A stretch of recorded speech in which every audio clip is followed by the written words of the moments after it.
पत्नी हैं, नई अवस्था के हैं और ब्रह्मचर्य से, कि हम रहेंगे पति पत्नी और ब्रह्मचर्य से दोनों रहे। ऐसे 10 जोड़े तो है ही है, मतलब 10 दंपति तो है ही है। तो हमें बहुत अच्छा लगता है कि हमें जिससे भय है उसी को पास रखते हुए तुम ब्रह्मचर्य हो, हमसे तुम श्रेष्ठ हो, है नहीं? हमसे तुम श्रेष्ठ हो। तो हमें लगता है बच्चा कि अगर ऐसा कोई सात्विक साथी मिल जाए जो भजन करने वाला हो, मतलब धर्म से युक्त हो, और ब्याह कर ले, माता पिता की सेवा करे और खूब भजन करे, तो वहां गिरने के चांस नहीं है। इसमें गिरने के चांस है। अगर बाबा जी बन के भ्रष्ट आचरण इधर उधर के, तो भैया मतलब बहुत बुरी दशा समझो। तो हम कहते काहे को ऐसे करो भाई, दो मार्ग हैं। अगर हमारा मन, तो फिर गृहस्थी का सेवन करे, धर्म से रहे, ब्रह्मचर्य से रहे, नियम से रहे। गृहस्थी अगर नियम से रहते हुए फिर गृहस्थ धर्म के अनुसार भोग आदि करता है, वो मतलब संयमी ही माना जाता है। अब पराई स्त्री हो इधर उधर, तो वो तो कोई भी हो, चाहे बाबा जी हो चाहे गृहस्थ हो, दुर्गति, कानून के विरुद्ध आचरण करेगा तो दुर्गति तो होगी उसकी। बच्चा वैराग्य की मत सोचना। देखो, हम लोग जैसे समय व्यतीत किए ना, अब वो समय नहीं है। ये तो कहो धाम है, इतनी व्यवस्था है, बड़े कष्टपूर्ण जीवन व्यतीत हुए हैं, गालियां लोगों को मिल। अब देखो ऐसा कलिकाल बढ़ रहा है कि सैकड़ों लोगों के बीच में संत वेशधारी को कूट कूट के मार डाला। नहीं, आप लोगों ने समाचार में सुना हो। अरे भैया, अगर कोई अपराधी है तो उसको आप पकड़ लो ना। हम कहते हैं ठीक है, आपको शंका है कि ये अपराधी है, फिर उसकी जांच कीजिए। हमारा न्यायालय विभाग, ये कौन सी पशुता है? साधु है तो मार डाला। तो समाज देखो बदल रहा है ना। हमें लगता है कि अब जो आ गए हैं भगवत मार्ग में, भगवान रक्षा करें, गृहस्थी में रह के भजन करना चाहिए। आज भ्रमण का समय नहीं कि आप गंगा यमुना किनारे घूमो मांगो खाओ, आज समय नहीं है। समय नहीं रहेगा कि साधु का मंडल लेके भ्रमण करें। आप देखो भ्रमण बंद, सब संत महात्मा अपने अपने इष्ट के धामों में, पुरियों में अपना अपना कुटिया बना के भजन करे। समय बदल गया।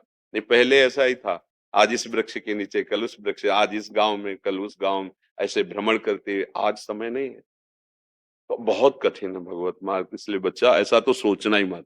हाँ, ये सोचो भगवान की प्राप्ति करनी, संयम से रहना है, माता पिता की सेवा करनी, भजन करना, पक्की बात। देखो वो तो हमको भी करना पड़ रहा है। हम आपसे बात कर रहे हैं ना, हम आपकी सेवा कर रहे हैं ना, समाज को लेके चल रहे हैं ना। तुम वहां चलो, तुम्हारे पास 4-5 लोग होंगे या 4-5 हजार रोज मिलते हैं, तो सेवा तो सेवा ही है ना। हर कष्ट सहते हुए अपने धर्म में चलना, और धर्म का फल है समाज की सेवा में लगना। इसीलिए कहते हैं ठीक से चलो, गृहस्थ में रहो, बहुत बढ़िया मार्ग है। किले में सुरक्षित, प्रहार से बच जाओगे। बाबा जी को मतलब ललकार कर पछाड़ करो, वो कोई सूरवीर योद्धा ही होता है। नहीं तो भैया योद्धा का वेश रख लेना सरल है, लेकिन सूरवीर योद्धा बनना बड़ा मुश्किल है। क्योंकि हमारी लड़ाई बाहर नहीं है, अंदर है। काम, क्रोध, लोभ, मोह, मद, मत्सर, ये जला रहे हैं हृदय को। शांत भाव से सह रहा है, नाम जप कर रहा है, किसी से इसमें सहयोग नहीं हो सकता। क्या सहयोग हो सकता है? अगर किसी से सहयोग लो तो भ्रष्ट हो जाओगे। कोई भी हमारे सहयोगी नहीं, केवल गुरु और इष्ट। तो ये मार्ग बहुत खतरे का है। हाँ, जो निष्ठावान वैराग्यवान, उनके लिए तो अमृत स्वरूप है। इसलिए गृहस्थ में माता पिता जो कह रहे हैं वैसे ही मानना। Are you experiencing knowing doing trap? दोस्तों, ये एक स्पेसिफिक साइकोलॉजिकल कंडीशन है जिसमें आप बहुत सारी नॉलेज तो इकट्ठी। जी, अब भारतीय किसान यूनियन है, उसमें आप सेवाएं देते हैं।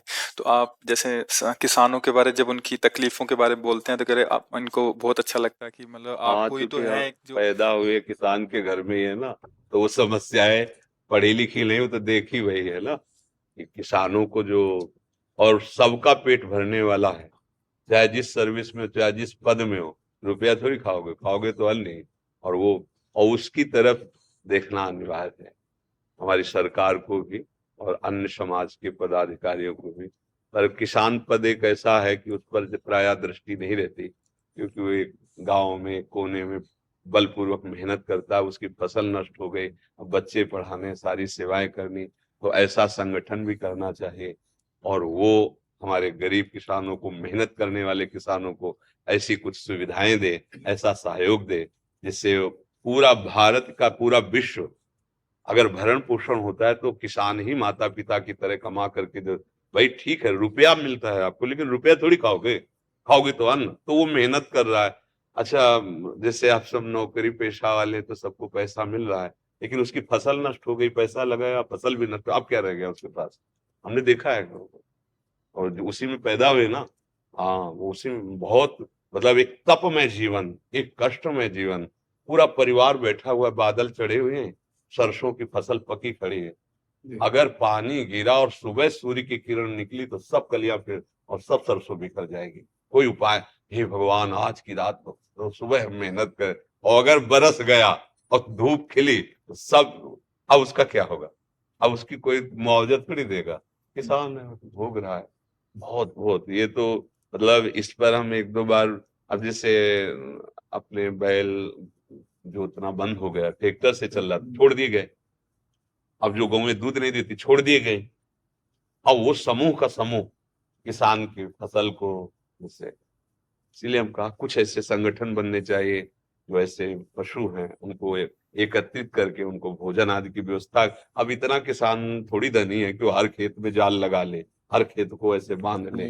जंगली पशु हैं, नील गाय हैं, और जो आवारा पशु हैं वो उसकी फसल को नष्ट करते हैं। वर्षा आदि अधिक झंझावात, ओला बरस गए, उसकी फसल नष्ट हो गई। तो ये अच्छा है, हम चाहते भी हैं कि ऐसे समुदाय उठ करके खड़े हों, जिससे हमारी सरकार सहयोग करे, किसानों की तरफ दृष्टि जाए, क्योंकि कोई भी हो, पाओगे तो दाल रोटी फल फूल वो सब इन्हीं से पैदा हो रहा है, सब्जी फल मूल जो भी है किसानों से हो रहा है।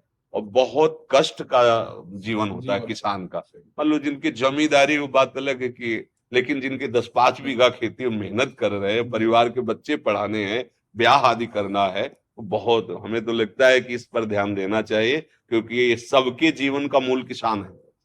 ये अन्न आदि, भोजन आदि, आहार आदि वहीं से प्राप्त होता है। तो अगर आप ऐसा कुछ कर रहे हैं और लोगों को इसमें जोड़िए और आगे बढ़िए, हमारे हृदय की इच्छा भी यही है। आपको नहीं है सब किसानों की तरफ से जी, एक स्मृति चिन्ह है जी, ये किसान भवन है जी, अच्छा जी, सिसोली में है जी, टिकैत साहब ने बनाया था जी। हाँ। तो एक सम्मान देते हैं, भारत गौरव सम्मान। जी ये राकेश टिकैत जी है, ये हमारे पिताजी नरेश टिकैत जी है, चौधरी महेंद्र सिंह टिकैत जी है जी, तो ये आप हाँ हाँ ठीक है।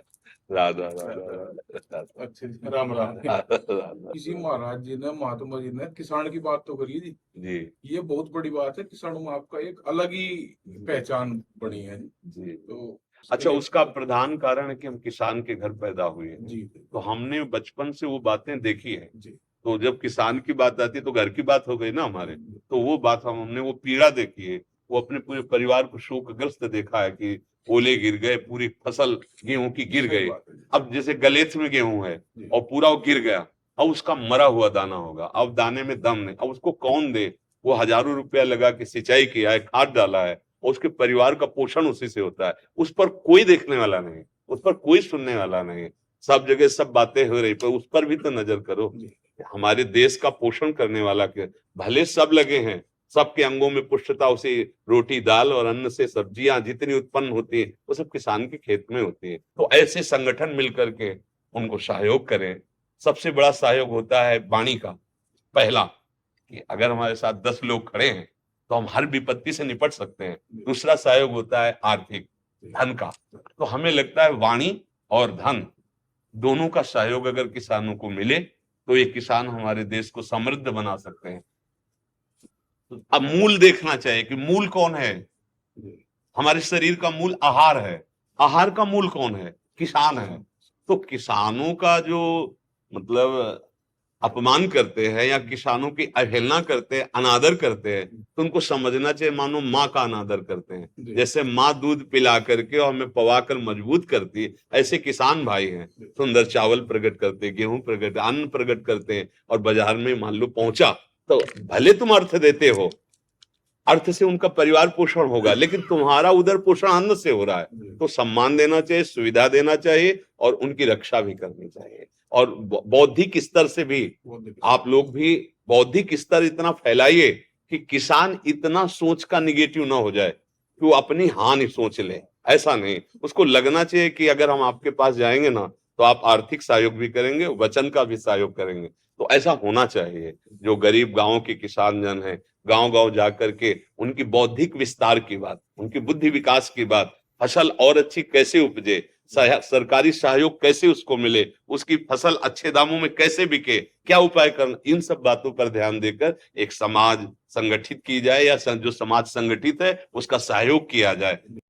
ऋषि और कृषि परंपरा था, ये देश आगे बढ़ेगा जी। जी जी दोनों चीज, ऋषि भी और कृषि जो जी।